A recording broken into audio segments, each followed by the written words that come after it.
ውድ ተመልካቾቻችን በአገልግሎታችን እየተባረካችሁና እየተጠቀማችሁ እንደሆነ ተስፋ አደርጋለሁ። ማርሴል ቲቪ ወርልድ ዋይድን ሰብስክራይብ በማድረግ አገልግሎታችን እንድትደግፉ ጥሬን አስተላልፋለሁ።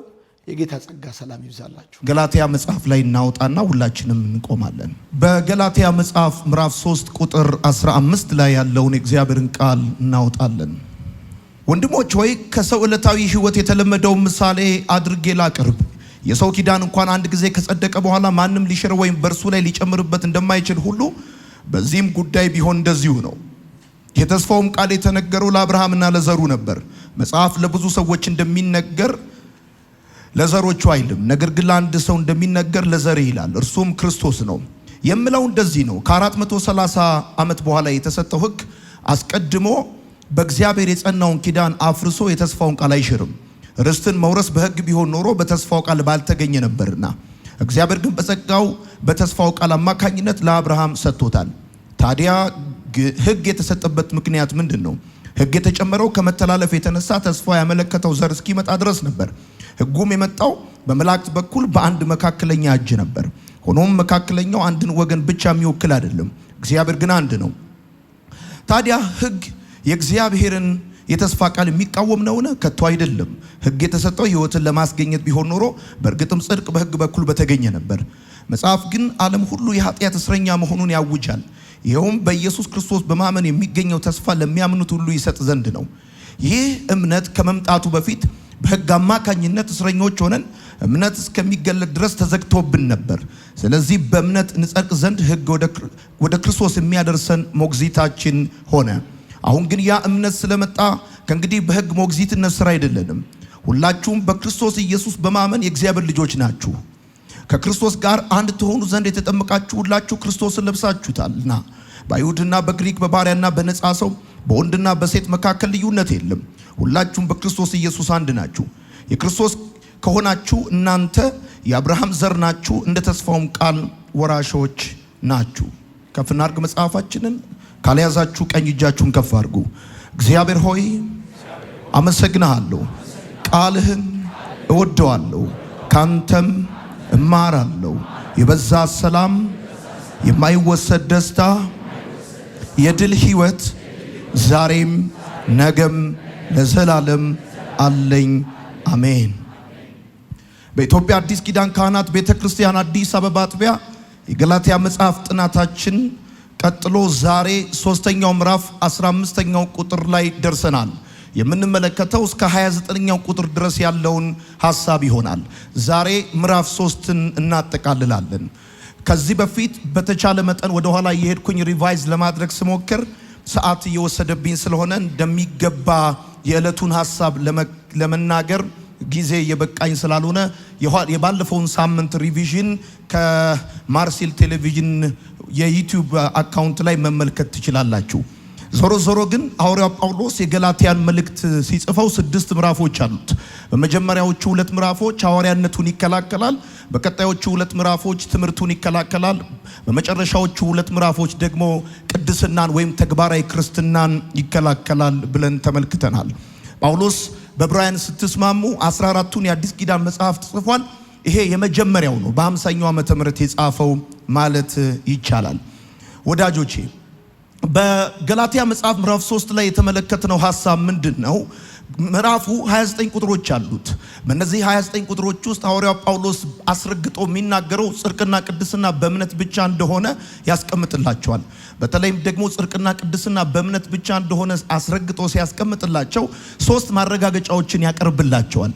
ከቁጥር 1 እስከ 5 ጽድቅና ቅድስና በእምነት ብቻ እንደሆነ ከራሳቸው ከገላትያ ቤተክርስቲያናት አማኞች የሕይወት ተሞክሮ የቀረበ ማረጋገጫ ሲሆን ከቁጥር 6 እስከ 14 ድረስ ደግሞ ያለው ጽድቅና ቅድስና በእምነት ብቻ እንደሆነ ከቅዱሳት መጽሐፍት ሐዋርያው ጳውሎስ የሚያመጣው ማረጋገጫ ነው። አሁን ያነበብነው ደግሞ ጽድቅና ቅድስና በእምነት ብቻ እንደሆነ ሐዋርያው ጳውሎስ አመክንዮን ወይም ሎጂክን ተጠቅሞ ማረጋገጫ ለገላትያ ቤተክርስቲያናት አማኞች ሲያቀርብላቸው ነው የምንመለከተው። ስለዚህ ዋናው ጉዳይ ምንድን ነው? ሁልጊዜም የገላትያ መጽሐፍን ስናጠና መነሻ ማድረግ ያለብን ሐሳብ ጳውሎስ ለምንድን ነው ገላትያን ለመጻፍ የፈለገው? ለገላትያ መልእክት መነሻ ምክንያቱ ምንድን ነው ሲባል ከጳውሎስ እግር የተተኩና ከኢየሩሳሌም የመጡ የአይሁድ አስተማሪዎች ሰው ለመዳን እምነት ብቻውን በቂ አይደለም፣ እንደዚሁም ደግሞ ሕግን መፈጸም አለበት የሚል ትምህርት ማስተማር መጀመራቸው ነው። በተለይም ደግሞ የትኛውም አሕዛብ ክርስቲያን መሆን ካለበት አስቀድሞ አይሁዳዊ መሆን አለበት፣ እንደዚሁም አይሁዳዊ እንዲሆን ደግሞ መገረዝ አለበት፣ መገረዝ ብቻ ሳይሆን የሙሴን ሕግ መጠበቅ አለበት የሚል ትምህርት ማስተማር መጀመራቸው ነው። እና የገላትያ መጽሐፍ ላይ የጳውሎስን ጥልቅ ስሜት ብስጭቱን ትመለከታላችሁ። ጳውሎስ በዚህ መልእክት ውስጥ እንደ እናት የሚያወራበት ምጥ ይዞኛል የሚልበት መጽሐፍ ነው። አሁን የደረስነው ገላትያ መጽሐፍ ምዕራፍ 3 ቁጥር 15 ነው። የምትጽፉ ሰዎች ገላትያ መጽሐፍ ምዕራፍ 3 ገላትያ መጽሐፍ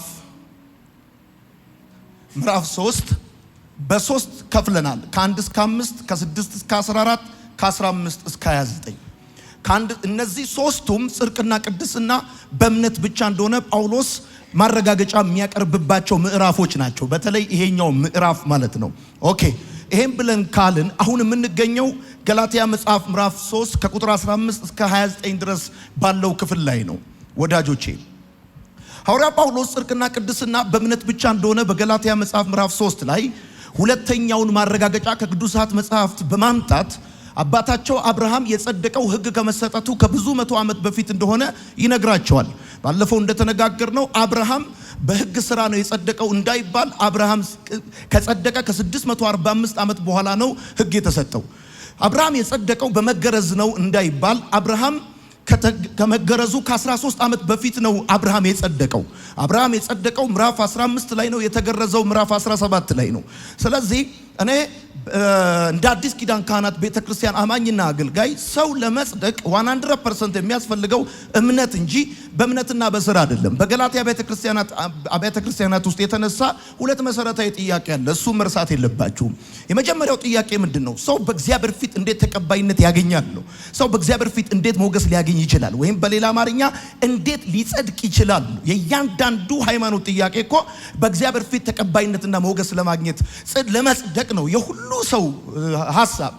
ስለዚህ ለዚህ ጥያቄ የሚቀርበው መልስ ስንት ነው ብለናል? 3 ነው። አንደኛው በእምነት ነው፣ ሁለተኛው በስራ ነው፣ ሶስተኛው በእምነትና በስራ ነው። ስለዚህ የጳውሎስ የመከራከሪያ ሐሳብ ምንድነው? ሰው ለመጽደቅ ማመን ብቻውን በቂ ነው፣ በእምነትና በስራ አይደለም ሰው የሚጸድቀው የሚል ሐሳብ ነው ገላትያ ላይ ያለው። ስለዚህ ከቅዱሳት መጽሐፍት ማረጋገጫ ያመጣላቸዋል። ማንን? አባታቸው አብርሃምን። በተመሳሳይ መልኩ ይላል ጳውሎስ ለገላትያ ቤተክርስቲያናት አማኞች የአብርሃምን እምነት የሚከተሉ አይሁዳዊም ሆኑ አሕዛብ ያለ ሕግ ይጸድቃሉ ይላል። ይሄ በጣም አስገራሚ ጉዳይ ነው። ከያዕቆብ ዘንድ ውክልና ተቀብለን መጥተናል። ስለዚህ ሰዎች ደግሞ መጽደቅ ከፈለጉ ወይም ደግሞ ክርስቲያን መሆን ከፈለጉ አስቀድሞ አይሁዳዊ መሆን አለባቸው፣ ለዛ ደግሞ መገረዝ አለባቸው፣ ከዛም ደግሞ የሙሴን ሕግ መጠበቅ አለባቸው የሚሉ የአይሁድ አስተማሪዎች፣ በተለይም የአይሁድ እምነት ተጽዕኖ ያለባቸው ሰዎች ይህን ጉዳይ ሲሰሙ በጣም ነው የሚያስደነግጣቸው። ጳውሎስ ምንድን ነው የሚለው? አይሁዳዊ የሆነ አሕዛብ ያለ ሕግ የአብርሃምን እምነት ከተከተለ ይጸድቃል ብሎ ይላቸዋል። አስተውሉ። ነገር ግን ጳውሎስ ጽድቅና ቅድስና በእምነት ብቻ እንደሆነ በቂ ማረጋገጫ ቢያቀርብላቸውም ከአይሁድ እምነት የመጡ ክርስቲያኖች ቀጣይ ሌሎች ጥያቄዎችን ሊያነሱ እንደሚችሉ ጳውሎስ ግምት ውስጥ በማስገባት ነው መልእክቱን የሚቀጥለው። አሁን ከቁጥር 15 እስከ 29 ጳውሎስ መልእክቱን የሚቀጥለው ጽድቅና ቅድስና በእምነት ብቻ እንደሆነ ከራሳቸው የህይወት ተሞክሮ ጳውሎስ አቅርቦላቸዋል። ትዝ ይላችኋል። ከራሳቸው የህይወት ተሞክሮ ጳውሎስ ያቀርብላቸው ምንድነው ያለው? መንፈስ ቅዱስን የተቀበላችሁት ሕግን ስለጠበቃችሁ ወይስ የተሰበከላችሁን ስላመናችሁ ነው? ከዛም ሲቀጥል ደግሞ በመንፈስ ጀምራችሁ በስጋ ፍጹማን ለመሆን ትጥራላችሁ። እሱ ብቻ ሳይሆን ይህን ሁሉ መከራ የተቀበላችሁት በከንቱ ነው? እግዚአብሔር በመካከላችሁ ታምራት ሲያደርግ የነበረው ሕጉን ስለጠበቃችሁ ወይስ የተሰበከላችሁን ስላመናችሁ ነው ብሎ ነግሯቸዋል። ይሄ በቂ ማረጋገጫ ነው። ሰዎቹ ግን ከራሳቸው የተሞክሮ የቀረበላቸው ማረጋገጫ የሚያረካቸው አይነት ነገር አይደሉም። በተለይም የጳውሎስ አስተምሮ የቅዱሳት መጽሐፍት መሰረት የለውም የሚል አንድ የመከራከሪያ ጭብጥ አላቸው። ስለዚህ ጳውሎስ መልእክቱ የቅዱሳት መጽሐፍት መሰረት እንዳለው ለማስረዳት ዘፍጥረት መጽሐፍ ምዕራፍ 15 ቁጥር 6 ላይ ሄዷል። አሁን እነዚህን ሁለቱን ሐሳቦች ከቅዱሳት መጽሐፍት ከ6 እስከ 14 ከራሳቸው የተመክሮ ከቁጥር 1 እስከ 5 ማረጋገጫ ቢያቀርብላቸውም ሰዎቹ ግን ረክተው አይረኩም። በቀጣይነትም ጥያቄ ሊያነሱ እንደሚችሉ ጳውሎስ ግምት ውስጥ በማስገባት ነው እነዚህን ከ15 እስከ 29 ድረስ ያሉትን 15 ቁጥሮች የሚጽፈው። ወዳጆቼ እነዚህ ከአይሁድ እምነት የመጡ አስተማሪዎች ወይም ከአይሁድ የመጡ ክርስቲያን እምነት ተከታዮች የሆኑ ሰዎች ምንድነው ሊያነሱ የሚችሉ ጥያቄ ሲባል 3 ናቸው። የመጀመሪያው ጥያቄ ምንድነው?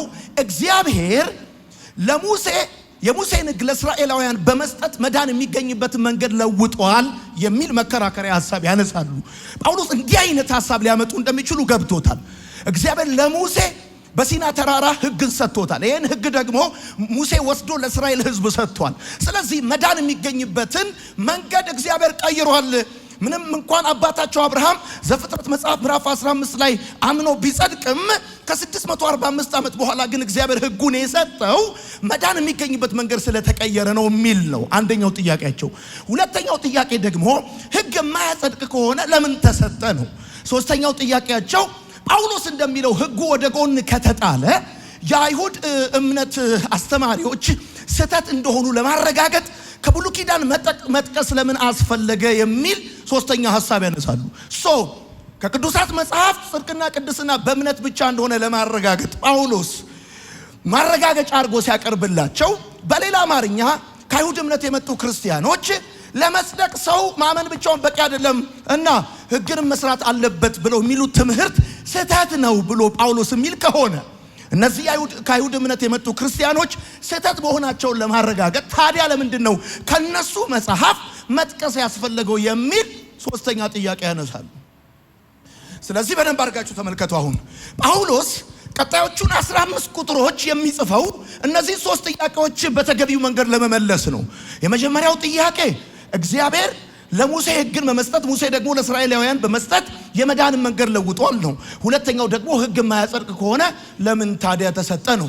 ሶስተኛው ታዲያ ይሄ ከአይሁድ እምነት የመጡ ሰዎች የሚያስተምሩት ትምህርት ስህተት ከሆነ ስህተት እንደሆነ ለማረጋገጥ የራሳቸውን መጽሐፍ እንደ ሪፈረንስ አድርጎ የሚጠቀመው ለምንድን ነው የሚል ሐሳብ ያነሳሉ ብሎ በማሰብ ጳውሎስ እነዚህን ከግምት ውስጥ በማስገባት ቀጣዮቹን 15 ቁጥሮች ከ15ኛው ቁጥር እስከ 29ኛው ቁጥር ይናገራል። ቁጥር 15 ጻፉ። ቁጥር 15 ሐዋርያ ጳውሎስ ቁጥር 15 ላይ እንደዚህ ይላል፣ ወንድሞች ሆይ ከሰው ዕለታዊ ሕይወት የተለመደው ምሳሌ አድርጌ ላቅርብ። በሰው ኪዳን እንኳን አንድ ጊዜ ከጸደቀ በኋላ ማንም ሊሽረው ወይም ምንም ሊጨምርበት እንደማይችል በዚህ ጉዳይም እንደዚሁ ነው ይላል። ጳውሎስ አንድ ነገር ያቀርብላችኋል። ወንድሞች ሆይ ከሰው ዕለታዊ ሕይወት የተለመደን ነገር ምሳሌ አድርጌ ላቅርብላችሁ። በሰው ምሳሌ አድርጌ ሳቀርብላችሁ በሰው ኪዳን እንኳን አንድ ጊዜ ከጸደቀ በኋላ ማንም ሊጨምርበት ወይም ሊሽረው እንደማይችል የታወቀ ነው። በዚህም ጉዳይ እንደዚህ ነው ብሎ ይላል። ወዳጆቼ ሐዋርያው ጳውሎስ የገላትያ ቤተክርስቲያን አማኞች ፊታቸው ወደ ሕግ ያዞሩበት ፍጥነት አስደንግጦት እንደነበረ ከገላትያ መጽሐፍ ምዕራፍ 1 ቁጥር 1 እስከ ገላትያ መጽሐፍ ምዕራፍ 3 ቁጥር 14 ድረስ ተመልክተናል። በተለይም ደግሞ የጳውሎስ ብስጭትና ቁጣ ከፍተኛ ደረጃ የደረሰበት ምዕራፍ ገላትያ መጽሐፍ ምዕራፍ 3 ቁጥር 1 ነው። ቁጥር 15 ላይ ሲመጣ ግን ጳውሎስ የተረጋጋ ይመስላል። ምክንያቱም ቁጥር 1 ላይ ሞኞች ሲላቸው የነበረውን ሰዎች አሁን ወንድሞች ማለት ጀምሯል። ተረጋግቷል ሰውየው። አቤት! ምክንያቱም ምዕራፉን ሲጀምረው ምን ይላል? መተት ያደረገባችሁ ማን ነው? አዚም ያደረገባችሁ ማን ነው? እናንተ ሞኞች ብሎ ይላቸዋል። ጳውሎስ ብስጭቱን የሚገልጥበት መጽሐፍ ገላትያ ነው ተባብለናል። ስለዚህ ቁጥር 15 ጳውሎስ የተረጋጋበት ቁጥር ነው፣ የተረጋጋበት ቦታ ነው። በዚህ መረጋጋት ውስጥ ሆኖ ሐዋርያው ጳውሎስ ቀላል የሆነ ምሳሌ ያቀርብላቸዋል። ምሳሌው ምንድን ነው? በሰው ኪዳን አንድ ጊዜ ከጸደቀ በኋላ ማንም ሊሽረው ወይም ሊጨምርበት አይችልም ይላቸዋል። ልክ እንደዚሁ እግዚአብሔር ቃል ኪዳን ገብቷል፣ ስምምነቱ ተፈጽሟል። ስለዚህ እግዚአብሔር አምላክ ወደ ኋላ የሚልበትና ሐሳቡን የሚቀይርበት ምንም ምክንያት የለም። ተስፋው ተሰጥቷል፣ ይፈጸማል፣ ተፈጽሟል ይላል። ተፈጽሟል ምን ማለት ነው? ዘፍጥረት መጽሐፍ ምዕራፍ 12 እና 15 ላይ እግዚአብሔር አምላክ ለአብርሃም ተስፋ ሰጥቶታል። 15 ላይ ደግሞ አብርሃም አመነ እምነቱም ጽድቅ ሆኖ ተቆጠረለት ይላል።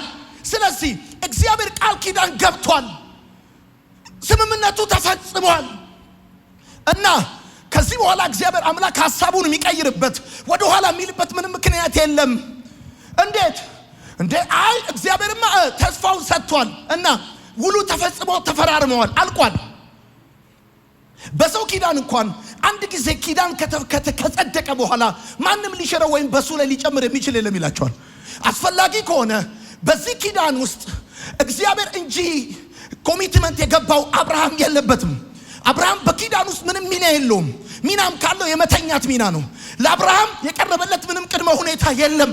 ዘፍጥረት መጽሐፍ ምዕራፍ 12 ላይ፣ ዘፍጥረት መጽሐፍ ምዕራፍ 15 ላይ ኪዳን የገባው እግዚአብሔር ነው እንጂ አስፈላጊ ከሆነ አብርሃምና እግዚአብሔር አለም ኪዳን የገቡት። እሰጥሃለሁ፣ ለአሕዛብ በረከት አደርግሃለሁ፣ እንደ ሰማይ ከዋክብት እንደ ምድር አሸዋ አበዛሃለሁ አለው። እኔ እንደ ሰማይ ከዋክብት እንደ ምድር አሸዋ ማበዛክ አንተ እንዲህ ካረክ ነው ብሎ ቅድመ ሁኔታ አላስቀመጠለትም። ይሄንን ኪዳን ይሄንን ቃል ኪዳን የፈረመው እግዚአብሔር ነው፣ ፈርሟል እግዚአብሔር። ስለዚህ ይሄ ሊሻር አይችልም። በነገራችን ላይ ጽድቅ በእምነት በኩል ነው ሲባል በደንብ እንዲገባችሁ የሚገባው ነገር ምንድን ነው? በዘፍጥረት መጽሐፍ ምዕራፍ 12 እና 15 ላይ እግዚአብሔርና አብርሃም የገቡት ቃል ኪዳን የለም። እግዚአብሔር ብቻውን የገባው ቃል ኪዳን ነው። በዘፍጥረት መጽሐፍ ምዕራፍ 12 እና 15 ላይ አብርሃምና እግዚአብሔር የገቡት ቃል ኪዳን የለም፣ ወይም በቃል ኪዳን ውስጥ የአብርሃም ሚና የለም። ሚናም ካለ አብርሃም ሚናው መተኛት ነበረ። በራእይ እግዚአብሔር ወደ አብርሃም እንዲህ ሲል መጣ። ከዛ ቁጥር 6 ላይ አብርሃም አመነ እምነቱም ጽድቅ ሆኖ ተቆጠረለት። ሰውየው ከተኛበት ሲነሳ ጸድቋል። ለምንድን ነው እግዚአብሔር አስተኝቶ የሰበከው? ምክንያቱም ሳሊቬሽን ካንተ ኮንትሪቢዩሽን ስለማይፈልግ ነው። አሁን ጳውሎስ እያለ ያለው ምንድን ነው? አንድ ጊዜ እግዚአብሔር ቃል ኪዳን ገብቷል፣ ስምምነቱ ተፈጽሟል። ስለዚህ እግዚአብሔር ሐሳቡን የሚቀይርበት ወደ ኋላ የሚልበት ምክንያት የለውም። እንደውም የትኛውንም ውል አይታችሁት ከሆነ ይህን ውል ለማፍረስ የሞከረ የሚጠብቀው መቀጫ ነው። መቀጫውን ከፍሎ ውሉ የጸና ይሆናል ነው የሚለው። ውሉ ይሻራል አይልም።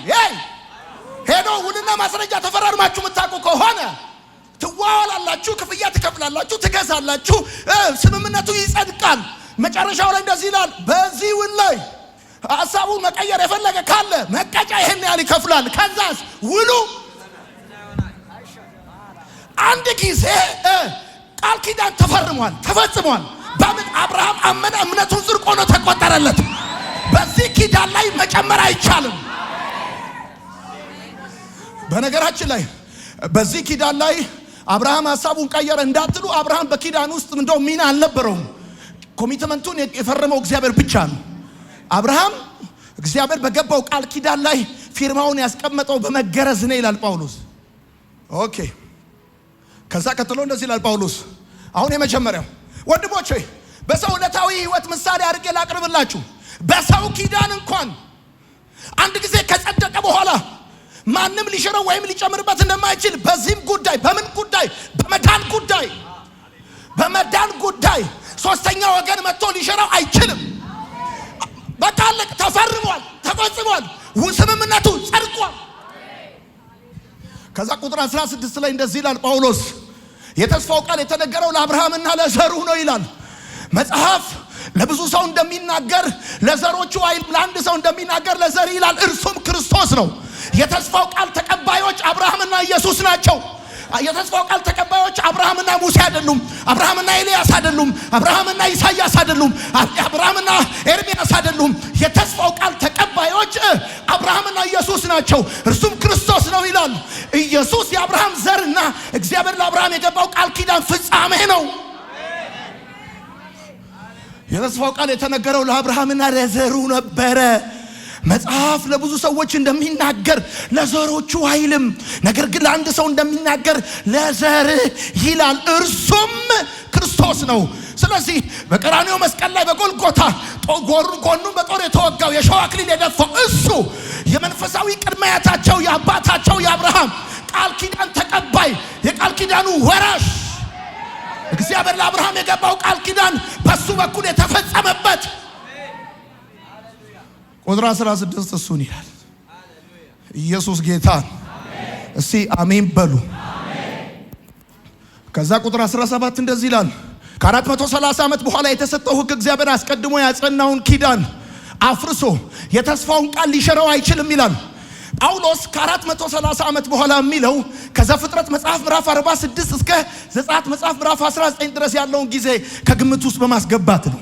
ዘፍጥረት መጽሐፍ ምዕራፍ 46 ማለት እግዚአብሔር ለአብርሃም የገባው ኪዳን በያዕቆብ በኩል የተረጋገጠበት ምዕራፍ ነው። ስለዚህ አሁን ጳውሎስ እያለ ያለው እንደዚህ ነው። ለሙሴ የተሰጠው ሕግ ለአብርሃም በተሰጠው ቃል ኪዳን ላይ ምንም የሚያመጣው ለውጥ የለም። አለቀ። ለውጥ የለም። ለምን? ለአብርሃም የተሰጠው የተስፋ ቃል በብዙ መስፈርት ለሙሴ የተሰጠውን ሕግ ይበልጠዋል። እንዴት? በኋላ አሳያቸዋለሁ። ስለዚህ እኔ የምለው እንደዚህ ነው። ከ430 ዓመት በኋላ የተሰጠ ሕግ እግዚአብሔር አስቀድሞ ያጸናውን ቃል ኪዳን አፍርሶ የተስፋውን ቃል ሊሽረው አይችልም። እናንተ የዳናችሁበት የህይወት ሚስጥር ነው። ኦኬ፣ አሁን በደንብ አድርጋችሁ ስሙኝ። ከዛ ቀጠለና ቁጥር 18 ላይ እንደዚህ ይላቸዋል። አሁን ጳውሎስ ገብቶታል ምን ጥያቄ ሊያነሱ እንደሚችሉ። እግዚአብሔር አምላክ ሕግን ለሙሴ ሰጥቶ ሙሴ ደግሞ ለእስራኤላውያን ሰጥቶ መዳን የሚገኝበትን መንገድ ለውጧል ለሚሉት ጥያቄ ነው ጳውሎስ ይመልስላቸው። አልለወጠም፣ ሊሽረው አይችልም ይላል። ከዛ ቀጥሎ ሲናገር እንደዚህ ይላል፣ ርስትን መውረስ በሕግ ቢሆን ኖሮ በተስፋው ቃል ባልተገኘ ነበረ። ነገር ግን እግዚአብሔር በጸጋ በተስፋው አማካኝነት ለአብርሃም ሰጠው። ምን ማለት ነው? የተስፋው ቃልና ሕግ ሁለት ተቃራኒ መርሆች ናቸው። ልዩነታቸው የጊዜ ብቻ አይደለም። ሕግና የተስፋው ቃል ልዩነታቸው የጊዜ ብቻ ሳይሆን የተፈጥሮም ነው። ሕግ ሰው ለእግዚአብሔር የሚሰራው ነው። ተስፋ ግን እግዚአብሔር ለሰው የሰራው ነው። የዘላለም ሕይወትና ድነት ሰው ለእግዚአብሔር በሚሰራው ላይ የተመሰረተ ሳይሆን እግዚአብሔር ለሰው በሰራው ላይ የተመሰረተ ነው። ጎልጎታ ማለት እግዚአብሔር ለሰው የሰራው ማለት ነው። ቀራንዮ ማለት ያ መስቀል ማለት እግዚአብሔር ለሰው የሰራው ማለት ነው። ሰውማ ሞከረ፣ ሰውማ ጣረ፣ ግን ሕግ ሊያጸድቀው አልቻለም። ትዝ ይላችኋል ባለፈው ሳምንት የተነጋገርነው ሕግን በመጠበቅ የሚተማመኑ ከእርግማን በታች ናቸው። ለምን? ሕግ ሰውን ለማጽደቅ 100% ፍጹምነት ይፈልጋል። እኛ ደግሞ 100% መስራት አንችልም። 100% መስራት ካልቻልን በሕግ አማካኝነት በእግዚአብሔር ፊት ተቀባይነት ለማግኘት መሞከር ሞኝነት ነው። ከኃጢአተኝነታችን ጥልቀት የተነሳ እንኳን ስንታዘዝም በእግዚአብሔር ፊት ስንፍና እናደርጋለን። ይሰማል ወይ? ሕግ ለምንድን ነው ሰውን የማያጸድቀው? ሕግ እንዲያጸድቅ ከፈለግ 100% ፐርፌክሽን ፍጹምነት ካንተ ይፈልጋል። ኢትዮጵያዊ ደግሞ አንዱን ይሰራል፣ ሁለተኛው ላይ ይወድቃል፣ ሶስተኛው ላይ ይባረራል። በመጀመሪያው የሕግ ዝርዝር ላይ ነው። ባልንጀራ እንደራስ አድርገው ውደድ ሲባል ኢትዮጵያዊ ሁሉ ተባሮ ወደ ቤቱ ገብቷል።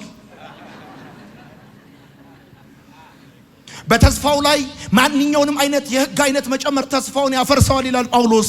በደንብ አድርጋችሁ ስሙኝ። ከዚህ ሁሉ በላይ ደግሞ ውርስ በተስፋ ቃል በነፃ እንጂ በሕግ በስራ አይገኝም። ምን ውርስ? አንድ ሰው 5 ልጆች ቢኖሩት ከ5ቱ ልጆች መካከል አንደኛው አባቱን በብዙ ሁኔታ ያገለገለ ቢሆን፣ ሁለተኛው ምንም የማይል ቢሆን፣ 3ቱ ጉዴለሽ ቢሆኑ፣ ሊሞት ሲል የልጆቼ ነገር አደራ ብሎ ቢሞት 5ቱ ልጆች የሚከፋፈሉት ለአባታቸው ቤት እንዳፈሰሱት ላብ ሳይሆን እንደ ልጅነታቸው ነው። ውርስ በተስፋ ቃል እንጂ በድካም አይገኝም። ስማ፣ አየህ፣ አንተ የቱንም ያህል ዱርዬ ብትሆን የአባትን ንብረት የጎረቤት ልጅ ጨዋ ስለሆነ አይወርስም። ውርስ በመወለድ ነው እንጂ በተስፋ ቃል ነው እንጂ በምንም አይመጣም። ስለዚህ ርስትን መውረስ በሕግ ቢሆን ኖሮ በተስፋው ቃል ባልተገኘ ነበረ። እግዚአብሔር ግን በጸጋ በተስፋው ቃል አማካኝነት ለአብርሃም ሰጠው። ምንን? ርስትን። ይችን ምድር ለዘርህ አለው። እንዴት? በነፃ። ለዘርህ እንዴት? በነፃ። ፈረስና ፈረሰኛውን በባህር አስጥቦ ልክድን እንደ ሶሊድ አቁሞ እግዚአብሔር አምላክ ጠላቶቻቸው እንደ ቅጠል እያረገፈ ዮርዳኖስን ከፍሎ ከነዓን ያስገባቸው። ከግብፅ የወጡት ሰዎች ሊጥ ተሸክመው የወጡ እንጂ ጦር እንኳን አልነበራቸውም። በእስራኤል ሕይወት የተረጋገጠው የእግዚአብሔር ነፃ ስጦታ እንጂ የነሱ ጉልበት አልነበረም። የሰማኝ ሰው ካለ አሜን ይበለኝ። ርስትን መውረስ በሕግ ቢሆን ኖሮ በተስፋው ቃል ባልተገኘ ነበረ። የዘላለም ሕይወትን መውረስ መንግሥተ ሰማያት መግባት በላብ አይደለም፣ ብራዘር፣ በኑዛዜ ነው። በኑዛዜ ነው።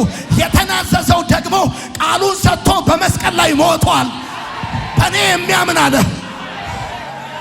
ዘላለም ሕይወት እንዲኖረው እንጂ እንዳይጠፋ በእርሱ የሚያምን አንድያ ልጁን እስኪሰጥ ድረስ ዓለሙን እንዲሁ ወዷል። እኔ አለ ጌታ እውነት ሕይወት መንገድ ነኛል። ርስትን መውረስ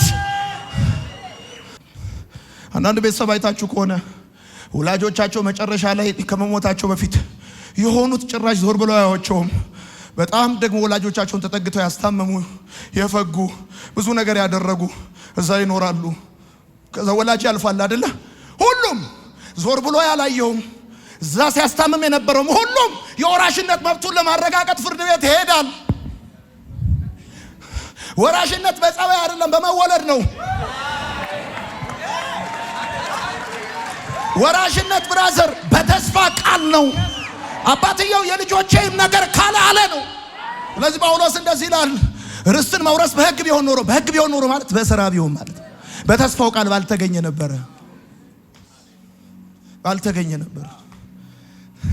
አሁን እኮ እንደዚህ ነው። የዘላለም ሕይወትን አልቦኝ ያገኘዋለሁ ነው። ኦኬ አሁን እንደዚህ ነው ጉዳዩ። ታዲያ ሕግ የማያጸድቅ ከሆነ ለምን ተሰጠ? ቁጥር 19ና 20 በደም ስሙ። ቁጥር 19ና 20 ታዲያ ሕግ ለምን ተሰጠ? ሕግ የተሰጠውማ ስለመተላለፍ ተጨመረ ይላል። ሕግ ስለመተላለፍ ተጨመረ። በደም ስሙኝ። ሕግ ስለምን ተጨመረ? ሕግ ስለምን ተሰጠ? ስለመተላለፍ ተጨመረ አለ። ኦኬ በደንብ አድርጋችሁ ስሙኝ። ሕግ የተጨመረ ከሆነ ለተስፋው ቃል ቀድሞውንም ቢሆን ቅድመ ሁኔታ አልነበረም። ምን ማለት ነው? ዘፍጥረት መጽሐፍ ምዕራፍ 12 እንደዚህ ይላል። እግዚአብሔር አብርሃምን እንደዚህ ያለው አገርህን ወገንህንና የአባትን ቤት ትተህ እኔ ወደማሳይ ምድር ሂድ፣ ታላቅ ሕዝብ አደርግሃለሁ፣ ደግሞ እባርክሃለሁ፣ ስምህን ገናና አደርገዋለሁ፣ ለሌሎች በረከት ትሆናለህ ሲለው እንዲህ የምታረግ እንዲህ አደርግሃለሁ አይደለም ያለው፣ እኔ አደርግሃለሁ። ስለዚህ ሕግ ለተስፋው ቃል ቅድመ ሁኔታ አልነበረም። ይሄ ቃል ሲሰጠው ለአብርሃም ሕግ የለም። ይሄ ቃል ከተሰጠ ከ645 ዓመት በኋላ ነው ሕግ የተጨመረው። የሰማኝ ካለ እሺ፣ ዘፍጥረት መጽሐፍ ምዕራፍ 15 እንደዚህ ይላል። ከዚህም በኋላ የእግዚአብሔር ቃል እንዲህ ሲል በራእይ ወደ አብርሃም መጣ። አብርሃም ሆይ አትፍራ፣ እኔ ላንተ ጋሻ ነኝ፣ ታላቅ ዋጋም እኔው ነኝ። ከዛስ አብርሃምም እግዚአብሔር አምላክ ሆይ ያለ ልጅ የቀረው ስለሆንክ የቤቴ ወራሽ የደማስቆ ሰው ኤሊዔዘር ነው፣ ታዲያ ምን ትሰጠኛለህ አሉ። አንተ ልጆች ስላልሰጠኝ ከቤቴ አገልጋይ አንዱ ወራሽ መሆኑ አይቀርም አሉ። ከዛስ በዚህ ጊዜ እግዚአብሔር ቃል እንዲህ ሲል መጣለት፣ ይህ ሰው ወራሽ አይሆንም፣ ነገር ግን ከአብራክ የሚከፈል ልጅ ወራሽ ይሆናል። ወደ ውጭም አውጥቶ ቀና ብለው ወደ ሰማይ ተመልከት፣ እስቲ መቁጠር ከቻል ከዋክብትን ቁጠራቸው፣ ዘርህም እንዲሁ ይበዛል አለው። አብርሃም እግዚአብሔርን አመነ። አብርሃም እንዲህ ካረክ ነው ልጅ እሰጥሃለሁ አላለውም። የተስፋው ቃል ቅድመ ሁኔታ አልነበረውም። በነገራችን ላይ ይሁን ነኝ እግዚአብሔር አምላክ በ75 ዓመቱ ለአብርሃም ቃል ኪዳን ገብቶለት በ100 ዓመቱ የሰጠው ለምን መሰላችሁ? የሳራ ማህፀን እስኪሞት ድረስ ነው። ይስሐቅ ማለት እግዚአብሔር ሲደመር አብርሃምና ሳራ ማለት አይደለም፣ እግዚአብሔር ብቻ ማለት ነው። ሙት ከሆነው ከሳራ ማህፀን የሞተ ሰው ከሚመስለው ከአብርሃም አይደለ? እንደ ሰማይ ከዋክብት እንደ ምድር አሸዋ ምን ማለት ነው? እግዚአብሔር አምላክ አብርሃምን 100 ዓመት እስኪሞላው ድረስ እስኪንቀጠቀጥ ሴትዮዋ ሙት ማህፀኗ እስኪሞት አውት ኦፍ ባዮሎጂ እስክትሆን ድረስ ያደረጋት ይስሐቅን የእግዚአብሔር ነፃ ስጦታ እንደሆነ የነሱ ኮንትሪቢዩሽን እንደሌለበት ሊያስረዳቸው ስለፈለገ ነው። ይስሐቅ ትክክለኛው የብሉይ ኪዳን የኢየሱስ ተወካይ ነው። ገብቷቸዋል? ስለ ባጭር አማርኛ ስለ መተላለፍ ተሰጠ ሲል መጽሐፍ ሕጉ ለተስፋው ቃል አስቀድሞ ቢሆን ቅድመ ሁኔታ አልነበረም። ኦኬ ሕጉ ለተስፋው ቃል አስቀድሞ ቢሆን ቅድመ ሁኔታ አልነበረም ካልኳችሁ ደግሞ ይገርማችኋል። ይሄ ሕግ ይላል ጳውሎስ በቁጥር 19ና 20 ላይ የተጨመረው በጊዜያዊነት ነበር ይላል። ሕጉ አንደኛ የተጨመረ ነው። ሁለተኛ ጊዜያዊ ነው ሲል እንደዚህ ይላል። ተስፋው የተሰጠው ዘር እስኪመጣ ድረስ ስለ መተላለፍ የተጨመረ ነው። ምኑ ሕጉ ተስፋው የተሰጠው ዘር እስኪመጣ ማለት ክራይስት እስኪመጣ ማለት ነው። ኢየሱስ ከመጣና ሞቶ ከተነሳ በኋላ ደግሞ ይሄ በጊዜያዊነት የተሰጠው ሕግ ከጨዋታ ውጭ ይሆናል እያለ ያለው እንደዚህ ነው። ሕጉ አንደኛ የተጨመረ ነው ማለት ከጊዜ በኋላ የመጣ ነው እንጂ ከቀድሞም የነበረ አይደለም። ለተስፋው ቃል ፕሪኮንዲሽን ቅድመ ሁኔታ አልነበረም። ሲጨመር ደግሞ የተጨመረው በቋሚነት በዘላቂነት አይደለም፣ በጊዜያዊነት ነው። ጊዜያዊነቱ እስከ መቼ ነው? ተስፋው የተሰጠው ዘር እስኪመጣ ነው። ከዛ ሲቀጥል ደግሞ እንደዚህ ይላል፣ ይሄ ሕግ ደግሞ የተጨመረው በመካከለኛ እጅ ነው ይላል። ምን ማለት ነው? እግዚአብሔር ሕግን ለመላእክት ሰጠ፣ መላእክት ለሙሴ ሰጡ፣ ሙሴ ለእስራኤላውያን ሰጠ። አሁን በደንብ አድርጋችሁ ስሙኝ። ይሄ ሕግ የተሰጠው ኃጢአትን ለማሳየት ነው እንጂ ኃጢአተኛውን ለማጽደቅ አይደለም። ስለዚህ የተስፋው ቃል የሙሴን ሕግ ይበልጠዋል በአራት አቅጣጫ። አንደኛ የሙሴ ሕግ የተጨመረ ነው፣ ከኋላ የመጣ ነው።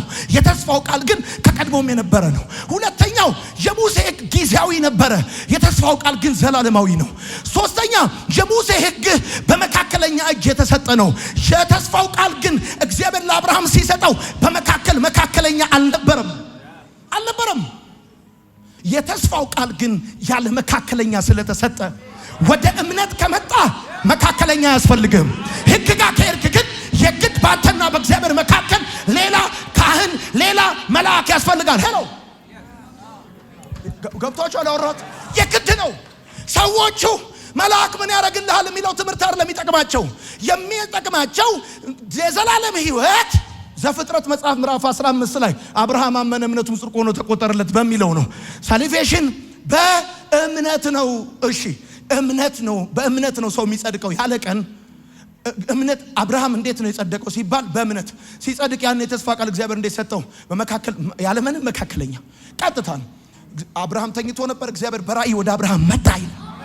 በሲና ተራራ ላይ ግን እግዚአብሔር ለእስራኤላውያኖች ሕጉን ሲሰጥ በመልአኩ በኩል በሙሴ በኩል በመካከለኛ በኩል ነው የሰጣቸው። ስለዚህ ለመዳን መመኪያ የምታደርገው ሕግን ከሆነ የግድ ባንተና በእግዚአብሔር መካከለኛ መልአክ ያስፈልጋል። ለመዳን መመኪያ የምታደርገው እምነትን ከሆነ ባንተና በእግዚአብሔር መካከለኛ ያስፈልገው። ሰርቼ ጸድቃለሁ የሚል ሰው በሱና በእግዚአብሔር መካከል መልአክ ካላስገባ፣ ቄስ ካላስገባ አይመጣውም ራሱ አሰራሩ። ሕግ ለሰው ሲሰጥ በመካከለኛ ነው የተሰጠው። አምኜ ጸድቃለሁ የሚል ሰው ግን እንዲሁ ያለ መካከለኛ ነው። ሰው ይሁኝ እኔን እንደዚህ ይላል። ሕግ የተጨመረ ነው። የተስፋው ቃል ከቀድሞም የነበረ ነው። ሕግ ጊዜያዊ ነው። የተስፋው ቃል ዘላለማዊ ነው። ሕግ በመካከለኛ እጅ የተሰጠ ነው። የተስፋው ቃል በቀጥታ የተሰጠ ነው። ሕግ ኃጢአትን ለማሳየት የተሰጠ ነው። የተስፋው ቃል ኃጢአተኛውን ለማጽደቅ የተሰጠ ነው። ስለዚህ የተስፋው ቃል ይበልጠዋል። የተስፋው ቃል ከቀድሞም ነበር። የተስፋው ቃል ዘላለማዊ ነው። የተስፋው ቃል በቀጥታ ነው የተሰጠው። የተስፋው ቃል ኃጢአተኛውን ያጸድቃል። ለሙሴ የተሰጠው ሕግ ግን የተጨመረ ነው፣ ከቀድሞም አልነበረም። ሲቀጥል ደግሞ ጊዜያዊ ነው። ጊዜያዊነቱ ደግሞ ተስፋው የተሰጠው ዘር እስኪመጣ ድረስ ነው። ተስፋው የተሰጠው ዘር ከመጣ በኋላ ከጨዋታ ውጭ ነው የሚሆነው። ከዛ ጳውሎስ ይህን ሲላቸው እነዚህ ሰዎች አሁንም ጥያቄያቸውን አያቆሙም። ብራዘር ከቤት የወጡት ከአይሁድ እምነት የመጡ ክርስቲያኖች ጥያቄያቸውን አያቆሙም። ቁጥር 21 ላይ ጳውሎስ እንደዚህ ይላል፣ ታዲያ ሕግ የእግዚአብሔርን ተስፋ ቃል ይቃወማልን? ከቶ አይደለም ይላል። ምክንያቱም ጳውሎስ ከላይ ያነሳቸው ሐሳቦች በገላትያ ቤተክርስቲያን ታማኞች ዘንድ ጥያቄ እንደሚያስነሳ ገብቶታል። ለዚህ ጥያቄ ጳውሎስ ፈጣንና አጭር መልስ ይሰጣቸዋል። እንደዚህ ይላቸዋል፣ ሕግ የተሰጠው ሕይወትን ለማስገኘት ቢሆን ኖሮ በእርግጥም ጽድቅ በሕግ በኩል በተገኘ ነበር ይላቸዋል። በተገኘ ነበር። ሕግ የተሰጠው ሕይወትን ለማስገኘት ቢሆን ኖሮ የእግዚአብሔር ጸጋ በድነት ውስጥ ምንም ሚና አይኖረውም ነበር። ሕግ የተሰጠው ሕይወትን ለማስገኘት ቢሆን ኖሮ የክርስቶስ ኢየሱስ ሞት ማንንም የማዳን ኃይል አይኖረውም ነበር፣ ፊልም ሆኖ ይቀር ነበር። ባጭር አማርኛ ታዲያ ሕጉ የተስፋውን ቃል ይቃወማል ማለት ነው ሲሉ አይደለም።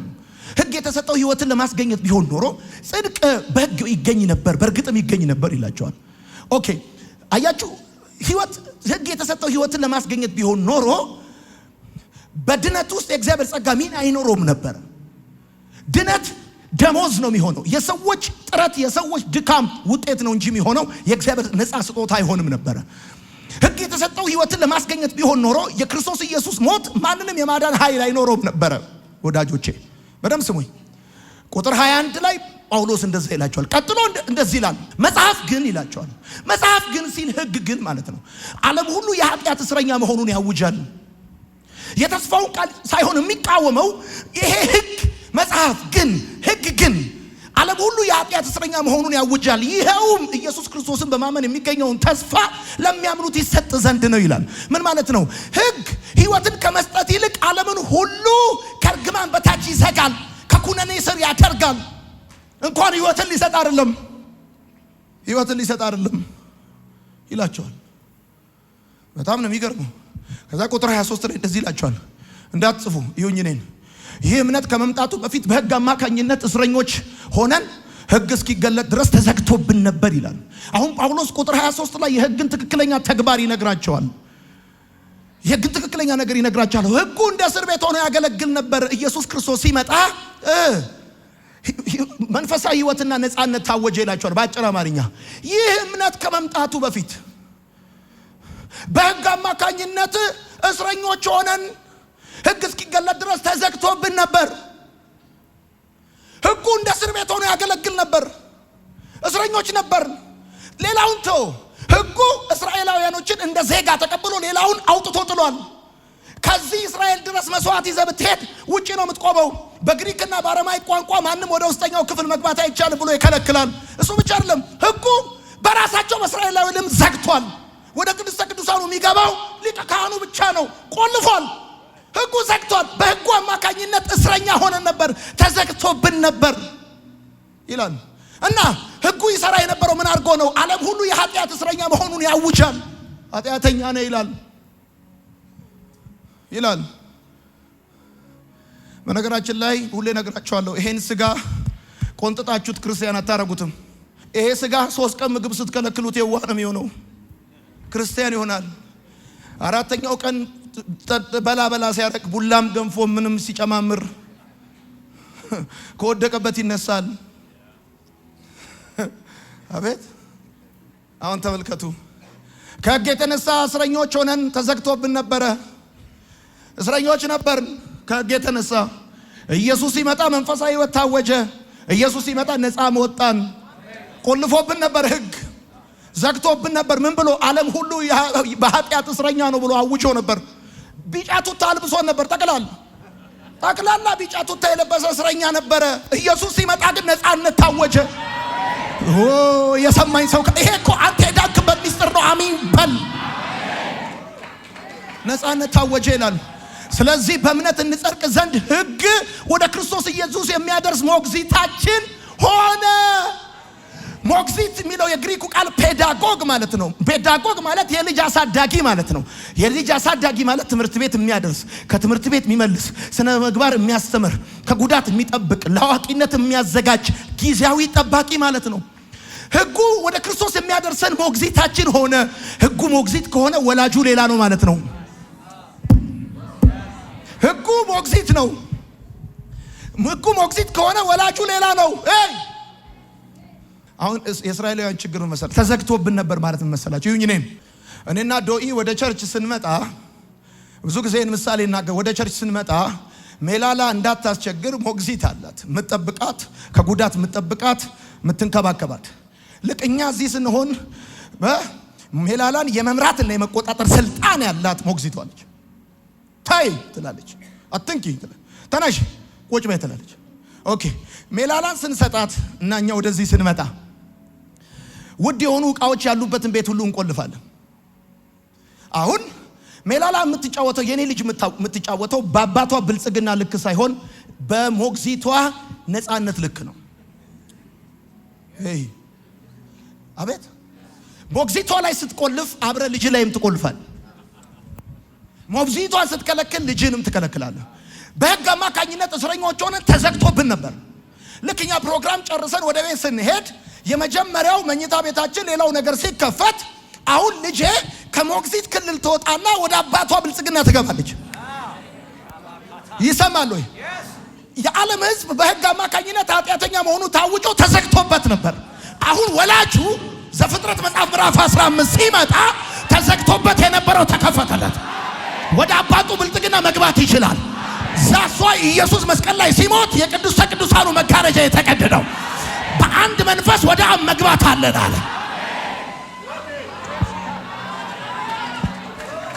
ቆይ ሻርብ ያለው ሰው አለ ወይ?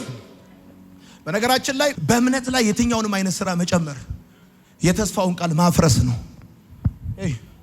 ስሙኝ፣ በእምነት ላይ የትኛውንም ስራ መጨመር የተስፋውን ቃል ማፍረስ ነው። ወተት ላይ ይሄኝ ነኝ። በእምነት ላይ የትኛውንም ስራ መጨመር የተስፋውን ቃል ማፍረስ ነው። ወተት ላይ ትንሽ ቡና ጠብ ብታረግ የወተትነቱን ጣም ቀይሮ ወተትም ቡናም አይደለም፣ ወተት በቡና ነው። በእምነት ላይ አንዳንድ የአይሁድ አስተማሪዎች እንደዚህ ይላሉ። ምንም መልካምነት ያላቸውን አንዳንድ ህጎች ብንጨምራቸው ክፋት የለውም ይላሉ። እምነት ላይ ሰም ፒስ ኦፍ ስራ ብንጨምርበት ቀጥታ የተስፋውን ቃል ታፈርሰዋል። ወተት ላይ ቡና እንዳስቀመቁጠረው። አሁን ተመልከተኝ። የሞግዚት ስራ ምንድን ነው? ልጅ መንከባከብ አይደለም፣ ልጅ መንከባከብ። ስለዚህ እኔና እናቷ እዚህ ቸርች ስንመጣ ልጃችንን ታዝላታለች፣ ስታለቅስ ምናምን ታባብላታለች፣ ከጉዳት ትጠብቃታለች። አሁን ልጄ የእስራኤል ሰዎች የተቸገሩት በዚህ ጉዳይ ነው። አዝላታለች። ልክ እኛ ወደ ቤት ስንሄድ እና እጃችንን ስንዘረጋላት ልጄ ከሞግዚቱ አንቀልባ ላይ አልወርድም ካለች ተሸወደች። ህግ ምንድን ነው? ሞግዚት ነው። አሁን የመጣው እምነት ማን ነው? ወላጅ ነው። አሁን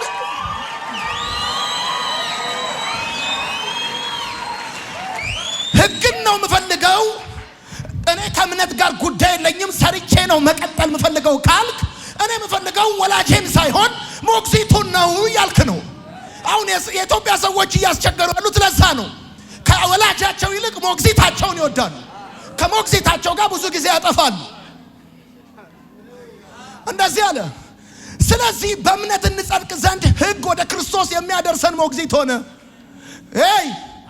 ስለዚህ እኛ ወደ ቤት እስክንሄድ ድረስ ሞግዚታችን ልጃችንን ጠብቃ እንደምታስቀምጣት ልክ እንደዛ ስንሄድ ግን ሞግዚቷ ከዛ በኋላ በልጃችን ላይ የመምራትም የመቆጣጠርም ስልጣን የላትም። አሁን ተይ አትንኪ ልትል አትችልም። ያለነው እኛ ነን። ህጉ ምን ሆነ? ወደ ክርስቶስ የሚያደርሰን ሞግዚት ሆነ። ኢየሱስ እስኪመጣ ድረስ የሚጠብቅ፣ የሚንከባከብ፣ የሚቆጣጠር፣ ለአዋቂነት የሚያዘጋጅ። በአጭር አማርኛ አንድ ህፃን ልጅ ከሞግዚት በሁለት መንገድ ይላቀቃል። አንደኛው ወላጁ ሲመጣ፣ ሁለተኛው ሲያድግ። አቤት ስማ፣ ካደገ በኋላ ሞግዚት ያልብሰኝ፣ ሞግዚት ጡጦ ይትከልልኝ፣ ሞግዚት ዳይፐር ያርግልኝ፣ ሞግዚት ይጠበኝ ካለ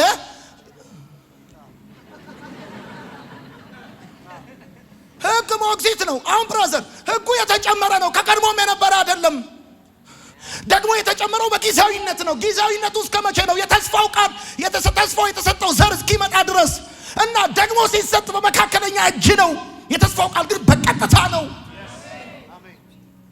የተሰጠው። ከዛ ቁጥር 25 ላይ እንደዚህ ይላል፣ አሁን ግን ያ እምነት ስለመጣ ከሞግዚታችን ከህግ ስር አይደለንም ይላል። በቃ አሁን ወላጅ መጥቷል ማለት ነው። ህጉ ሰዎችን የመቆጣጠርና የመምራት ስልጣን የለውም። ህግ የተጨመረው ስለመተላለፍ ተጨመረ አለ። አንደኛ ህግ የተጨመረው ኃጢአትን ለማሳየት እንጂ ኃጢአተኛውን ለማጽደቅ አይደለም። ሁለተኛ የተጨመረው በጊዜያዊነት ነው። ገላትያ መጽሐፍ ምዕራፍ 3 ከቁጥር 19 እስከ 20 አንብበው። ጊዜያዊነቱ እስከ መቼ ነው? ተስፋ የተሰጠው ዘር እስኪመጣ ድረስ እና ያ መጥቶ ሰራው። ተዘግቶብህ ነበረ፣ ከፈለልህ። ከፍሎልህ ሲጨርስ እንደገና ወጥቼ ከፍላለሁ አይሰራም። ኦልሬዲ ተከፍሏል። አሜሪካን ሀገር በጣም የሚወደድ ቃል ቢኖር ኦልሬዲ ፔድ የሚለው ቃል ነው። እንዴት አረጋዋለሁ ብለህ ስታስብ ሰማይ እንደዚህ ይላል፣ ኦልሬዲ ፔድ ይላል። ኢየሱስ ጌታ ነው። ኦልሬዲ ተከፍሎልሃል። ከዛ አሁን ግን ይላል፣ አሁን ግን ያ እምነት ስለመጣ በህግ ምክንያት እኮ እኛ ተቆልፎብን ነበር እኮ። አንተ ምን ሆነ ነው? ቀላል ተቆልፎብን ነበር እንዴ? አሁን ከዚህ በኋላ እምነት ስለመጣ እምነት መጥቷል ማለት ወላጅ መጥቷል ማለት። ከቁጥር 26 እስከ 29 ከቁጥር 26 እስከ 29 አማኞች ከጸጋ በታች ከህግ በላይ በመሆናቸው ምክንያት ያገኙትን 4 መብቶች ጳውሎስ ይጽፋል። 4 መብቶቻቸውን ይጽፋል። ቁጥር 26 የመጀመሪያው መብታችሁ ልጅነት ነው ይላል። ልጅነት ነው። በእምነት በኩል ሁላችሁ በክርስቶስ ኢየሱስ የእግዚአብሔር ልጆች ናችሁ ይላል። የእግዚአብሔር ልጆች ናችሁ ሁላችሁ። እንዳትረሳ የኝ ነኝ። ይኸው በገላትያ ቤተክርስቲያናት ውስጥ ያሉ ከአይሁድ እምነት የመጡ ክርስቲያኖች ከአሕዛብ የመጡትን ሰከንድ አንድ ክርስቲያን ሰልቫጅ ክርስቲያን አድርገው ራሳቸውን ቢዝነስ ክላስ አድርገው ቁጭ ብለዋል። አሁን በክርስቶስ ኢየሱስ ያመናችሁ ሰዎች በእምነት በኩል ሁላችሁ ሲል ምን እያለ ነው? ሁላችሁ ማለት አይሁድ ሆነ አሕዛብ ሁላችሁ በእምነት በኩል በክርስቶስ ኢየሱስ የእግዚአብሔር ልጆች ናችሁ ብሎ ሲል ሰከንድ አንድ ክርስቲያን እዛ ሰልቫጅ ክርስቲያን የተደረገ ነው። ጠቅላላ ቸርች ውስጥ ያለው ገብተዋል ወይ? እየተደረገ ያለው ጉዳይ እንደዛ ነው። ሰዎቹ የሙሴን ሕግ አድቫንቴጅ ይዘው በቤተ ክርስቲያን ውስጥ አሕዛብን አስጨንቀዋል። መጽደቅ ከፈለጋችሁ ሁላችሁም ተገረዙ ብለው በቃ ቆርጠዋቸው ቀሚስ አስለብሰው ውስጥ ጠቅላላ እግራቸውን ከፍተው ቁጭ ብለዋል። ምን ሆነ ነው የቆሰልከው ሲባል አሕዛብ ነኝ ክርስቲያን ለመሆን አይሁዳዊ ለመሆን ፈልጌ ነው ለመጽደቅ። ኦረ ብራዘር አንተ ስማ፣ ለመጽደቅ ከፈለክ የቆሰለልህ አለ፣ አንተ መቁሰል አይጠበቅብህም። አለቀ። የመጀመሪያው መብት ከጸጋ በታች ከሕግ በላይ በመሆናቸው ያገኙትን መብት ይነግራቸዋል። ልጆች ናችሁ ይላቸዋል። ሁላችሁ አንዱ ልጅ ሌላው እንጀራ ልጅ አይደለም፣ ሁሉ ልጅ ነው ይላል። ደግሞ ልጅ ሲሆን ሕፃን አይደለም፣ ጎልማሳ ልጅ ነው። ፔዳጎግ ማለት ቅድም የነገርኳችሁ ልጅ ሞግዚቱ አሁን ምንድነው እምነት መጥቷል፣ ወላጅ ቀርጥ ምንድነው እምነት መጥቷል፣ ሞግዚቱ ቀርቷል ብሎ ሲናገር በቃ ያደገ ልጅ። ስለዚህ የገላትያ ቤተክርስቲያን አማኞች ከጎለመሱ በኋላ እንደገና ከሞግዚት በታች ለመሆን የሚያደርጉት ጥረት ከንቱነት ነው። ካደክ በኋላ ሞግዚት ቅጠሩልኝ ማለት ሞኝነት ነው። ከዛ ቀጥሎ ሲናገር እንደዚህ ይላል፣ ከክርስቶስ ጋር አንድ ተሆኑ ዘንድ የተጠመቃችሁ ክርስቶስን ለብሳችሁታል። አንደኛ ልጆች ናችሁ፣ ሁለተኛ አካል ናችሁ ይላል። አካል ናችሁ። የመንፈስ ቅዱስ ጥምቀት አማኞችን ከክርስቶስና ከአካሉ ጋር የማዋሃድ ተግባር ነው። አካል ናችሁ። ፓራሳይት አይደላችሁም፣ ጥገኛ አይደላችሁም። የሆነ ሰዎች ቸርነት አድርገውላችሁ ጥግ ላይ ያላችሁ ሰዎች አካል ናችሁ። የክርስቶስ የአካሉ አካል ናችሁ ይላል። ሮሜ መጽሐፍ ምዕራፍ 6 ቁጥር 3 እንደዚህ ይላል፣ ከክርስቶስ ኢየሱስ ጋር አንድ እንሆን የተጠመቅን ከሞቱ ጋር አንድ እንሆን ዘንድ እንደተጠመቅን አታውቁምን? ስለዚህ ከክርስቶስ ኢየሱስ ጋር አንድ ተሆኑ ዘንድ የተጠመቃችሁ ክርስቶስን ለብሳችሁታል። ምን ማለት ነው? የመንፈስ ቅዱስ ጥምቀት አማኞችን ከክርስቶስና ከአካሉ ጋር የማዋሃድ ተግባር ነው። አካል ናችሁ። አሁን ይሁን እኔ አካል ለመሆን በክርስቶስ ኢየሱስ አምናችሁ በመንፈስ ቅዱስ ስትጠመቁ አካል ለመሆን መገረዝ አይጠበቅባችሁም። አንደኛ ቆሮንቶስ መጽሐፍ ምዕራፍ 12 ቁጥር 13 ምን ይላል? አይሁድ ወይም የግሪክ ሰው ብንሆን ባሪያም ወይም ነፃ ሰዎች ብንሆን እኛ ሁላችን አንድ አካል እንድንሆን በአንድ መንፈስ ተጠምቀናልና።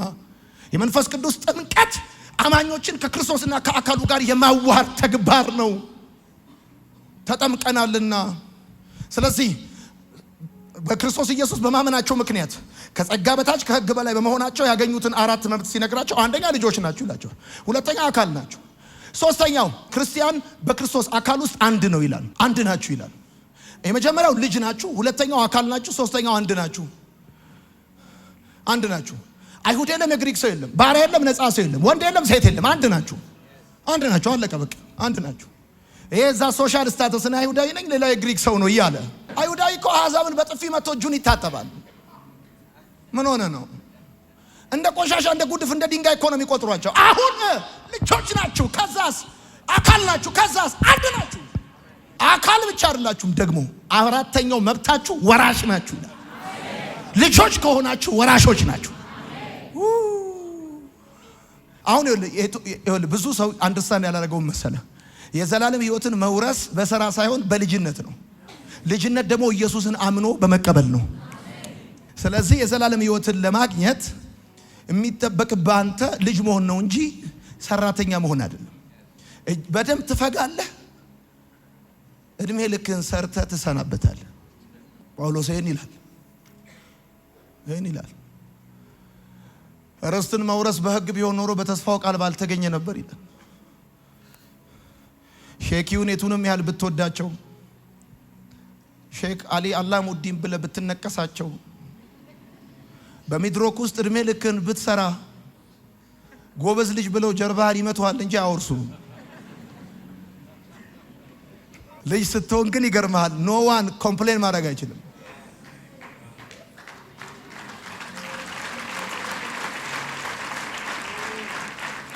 አሁን ጳውሎስ ተረጋግቷል። እግዚአብሔር ቃል ኪዳን ገብቷል፣ ስምምነቱ ተፈጽሟል። አብርሃምም አመነ፣ እምነቱም ጽድቅ ሆኖ ተቆጠረለት ይላል። ለዘር እቺን ምድር ሰጣለሁ አለው። የተስፋው ቃል የተሰጠው ለአብርሃምና ለዘሩ ነው። ዘሩም እርሱ ክርስቶስ ነው። አሁን ዘፍጥረት ላይ እግዚአብሔር ቃል ኪዳን ሲገባ እግዚአብሔርና አብርሃም አይደሉም ቃል ኪዳን የገቡት፣ ኮሚትመንት የገቡት እግዚአብሔር ብቻውን ነው የገባው። እግዚአብሔርና አብርሃም ገብተው ቢሆን ኖሮ ከሁለት አንዱ በስምምነቱ ላይ የሰፈረውን ይቀይሩ ነበር። ሰው እንኳን እንደው ሐሳቡን እንደው ቢቅ እንዳይቀይር እዛ የቃል ኪዳን ስምምነቱ ላይ ምንም አይነት ሰውን የሚወክል ነገር የለም። እባርካለሁ፣ ለበረከት አረጋለሁ፣ ሰጣለሁ፣ እንዲያረጋለሁ፣ እንዲህ ብታረግ እንዲያረግልሃለሁ አላለም። እንደ ሰማይ ከዋክብት እንደ ምድር አሸዋ አበዛለሁ። አብርሃም አመነ፣ ጽድቅ አድርጎ ቆጠረለት። አሁን ተመልከት፣ አብርሃም የጸደቀው በእምነቱ አይደለም። የአብርሃም አምላክ እምነቱን ጽድቅ አድርጎ ቆጥሮ ነው ያጸደቀው። ዶንት ፎርጌት ይሄን። ሰው እምነቱ አይደለም የሚያጸድቀው፣ እግዚአብሔር ነው የሰውን እምነት ጽድቅ አድርጎ ቆጥሮ የሚያጸድቀው። እና ደስ የሚለው እንደው መካከል ላይ ሄደ እንኳን እንደው እንዳይቀየር የለህበትም። ኪዳኑን ኮሚትመንቱን የፈረመው እግዚአብሔር ብቻው። ስለዚህ አንድ ጊዜ ኪዳን ከጸደቀ በኋላ ማንም ሊሽረው ወይም ሊያሻሽለው አይችልም ይላል። ስለዚህ እኔን ሰው የሚጸድቀው በእምነትና በስራ አይደለም፣ በእምነት ብቻ ነው። በእምነትና በስራ አይደለም። በቅንነት አይደለም ሰው መንግስት ሰማያት የሚገባው። በስራ የሚገባበት መንግስት ሰማያት የለም። የዘላለም ህይወት የለም። በነገራችን ላይ እኔን ቀና ከወላጆች ጋር በመወለድ ተዋውቀ በመውረስ ነው የምትለያዩት። ታውቃለህ? ልጅ አባቱን የሚመስለው አባቱ ጃኬት ስለገዛለት አይደለም፣ ከዘሩ ስለተካፈለ ነው። ልጁ ይገርማል። ጭቃ ከዚህ በታች ሱሪ ቁንጣ ሳያደርግ ጭቃ ውስጥ እየሮጠ አንተ ወደዛ ሰፈር ስትሄድ ይሄ ግን እንትናን ይመስላል ትላለህ ቆመ። ልጁ ጭቃ ቢያቦካም ባያቦካም የተካፈለው ዘር ያሳብቅበታል። ስለዚህ ውርስ፣ ድነት፣ ርስትን መውረስ በህግ ስራ ቢሆን በተስፋ ቃል ባልተገኘ ነበር። እግዚአብሔር ለዘር ሲለው በተስፋ ቃል በጸጋ ሰጠው፣ እንዲሁ በነፃ። እችን ልድገምላችሁ። ህግ ሰው ለእግዚአብሔር የሚሰራው ነው። ተስፋው ግን እግዚአብሔር ለሰው የሰራው ለሰው የሰራው። አሁን እግዚአብሔር በሰራልህ ድናል። በቃ ገብታል። ኢየሱስ ጌታ ነው። ድናል። በቃ ሰርቶላል። ኢየሱስ ጌታ ነው። ኦልሬዲ ፔድ ተከፍሏል። እንዳትረሱ። ህጉ የተሰጠው በመካከለኛ ነው። ለዚህ ነው ሰርቼ ድናለሁ ካልክ በመካከል የግድ ህጉን ያመጣው መካከለኛ ሙሴ አለ፣ መልአክ አለ። የግድ ነው። አሁን ይኸውልህ አጭር አማርኛ፣ በህግ ምክንያት እኛ ከዚህ በፊት እስረኛ ሆነን እምነት እስኪገለጥ ድረስ ተዘግቶብን ነበር። ስለዚህ በእምነት እንጸድቅ ዘንድ ህግ ወደ ክርስቶስ የሚያደርሰን ሞግዚታችን ሆነ። አሁን ግን ያ እምነት መጥቷል። ከዚህ በኋላ ከሞግዚት በታች አይደለንም። አለቀ። ከዚህ በኋላ ዳይሬክትሊ ከወላጃችን ጋር ነው። መጥቷል። ነፃ አውጥቶናል። እዳችንን ከፍሏል። ዋጋችንን ከፍሏል። ህይወት ሰጥቶናል። መካከለኛ አያስፈልገንም። ለምንድን ነው እኛ መካከለኛ አማላጅም የሆነ አያስፈልገንም ያለው? ዘፍጥረት መጽሐፍ ምዕራፍ 15 ላይ የተስፋውን ቃል እግዚአብሔር ለአብርሃም ሲሰጠው በቀጥታ ነበር፣ ያለ መካከለኛ ነበረ። ልክ ነው። እግዚአብሔር ለሙሴ ህጉን ሲሰጠው በመልአክ በኩል በመካከለኛ ነበር የሰጠው። ህጉ ደግሞ የተሰጠው ተስፋው የተሰጠው ዘር እስኪመጣ ድረስ ነው። ተስፋው የተሰጠው ዘር መጣ፣ ሞተ፣ ተነሳ፣ ሄደ። መንፈስ ቅዱስ ላከልን። አሁን ከሱ ጋር አንድ እንድንሆን በመንፈስ ቅዱስ ተጠመቅን። ከዛስ በክርስቶስ ኢየሱስ በኩል የእግዚአብሔር ልጆች ሆንን። የእግዚአብሔር ልጆች ከሆንን የአብርሃም ልጆች ሆንን። ከዛስ ወራሾች አደረገን።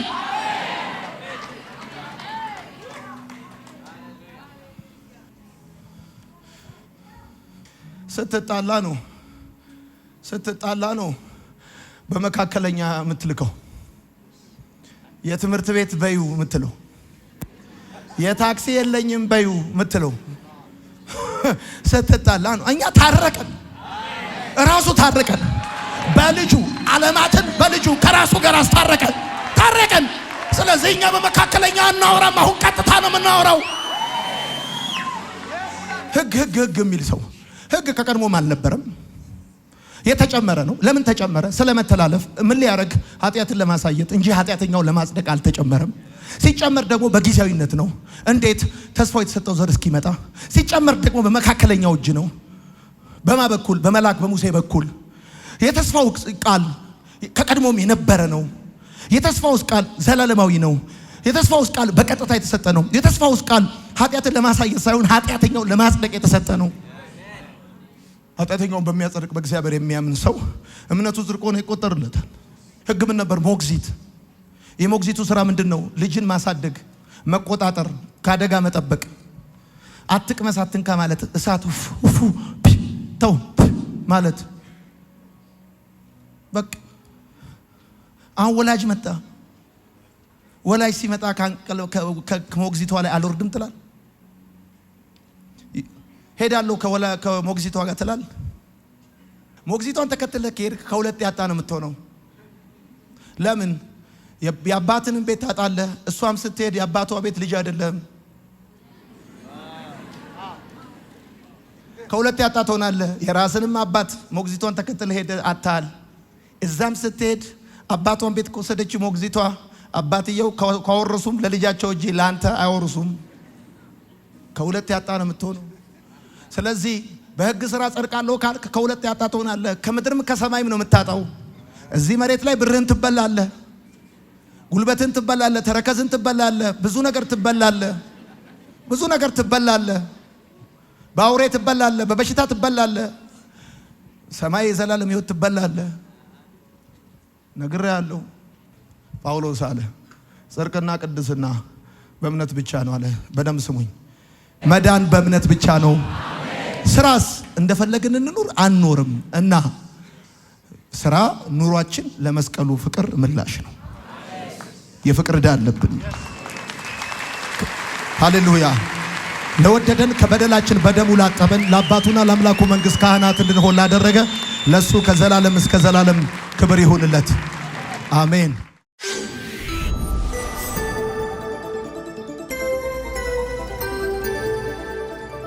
ወንጌል ይለውጣል። ውድ ተመልካቾቻችን በአገልግሎታችን እየተባረካችሁና እየተጠቀማችሁ እንደሆነ ተስፋ አደርጋለሁ። ማርሴል ቲቪ ወርልድ ዋይድን ሰብስክራይብ በማድረግ አገልግሎታችን እንድትደግፉ ጥሬን አስተላልፋለሁ። የጌታ ጸጋ ሰላም ይብዛላችሁ።